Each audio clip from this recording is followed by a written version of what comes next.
Well, a second person has died of GBS, this after receiving the Johnson & Johnson COVID-19 jab. And this is according to the SA Health Products Regulatory Authority. But what exactly is GBS, and is there a cause for concern? Let's find out from Stellenbosch University Epidemiologist Dr. Joe Barnes, who joins me this morning. Doc, thank you so much for your time. I think before we even get into the details, I need a bit of a pronunciation lesson on GBS. How do we pronounce the full name of the syndrome? It's Guillain-Barre.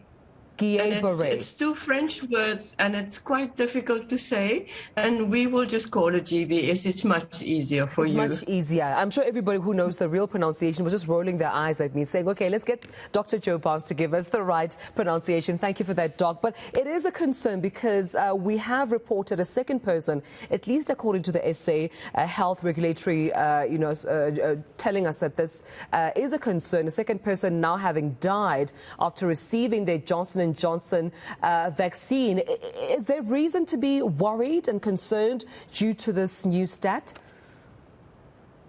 Guillain-Barre GBS has been with us for quite a long time. It's not a new condition, and it's a very rare condition, and it appears in some people, and we are not quite sure why. It looks as if it's connected to the immune system.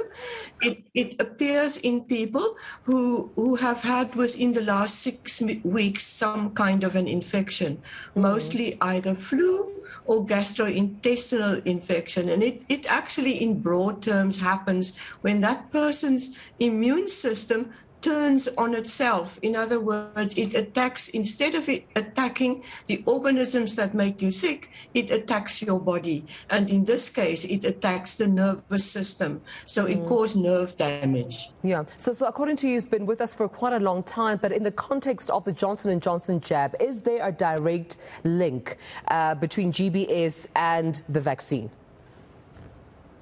It seems that in these two cases, which were the only two that they actually counted, it seems that they found that there were no other explanations by exclusion, except the fact that they got vaccinated with J&J.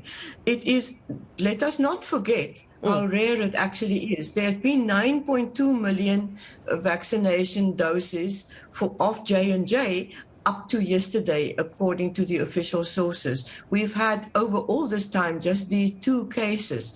This is 0.001 of a percentage point. It is an extremely rare condition. And there is no saying that these people would not have developed it after the next flu, or even, because we know it can develop after COVID.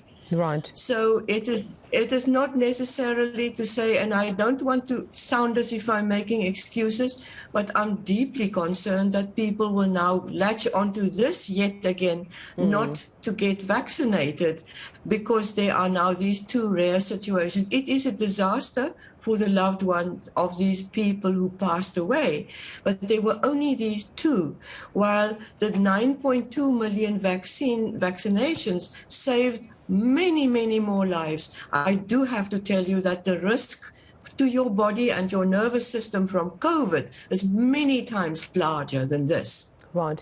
Doc, may you share with us some of the symptoms due to GBS syndrome? I mean, they can obviously range from mild to severe, but how can I then identify symptoms?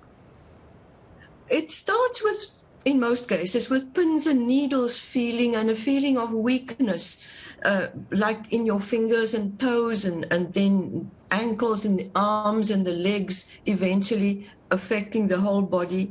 And resulting from that, unsteady walking or the inability to climb stairs, poor balance, definitely difficulty with facial movements and swallowing and speaking, etc. And then it starts some people start developing severe pain that feels like cramp-like or achy feeling like that, difficulty with bladder control, etc., very rapid heart rate, and difficulty breathing. And by the time you get to that sort of point, then and they are only a few, but they are severely affected. and they need hospitalization. Absolutely, and I appreciate you, of course, speaking to us about this so we can just be aware as well of GBS. If you're experiencing any of those syndromes, it's very advisable to contact your medical facility for medical attention. With Stellenbosch University Epidemiologist, Dr. Joe Barnes, thank you so much for this conversation and for helping me with the GBS pronunciation during our conversation.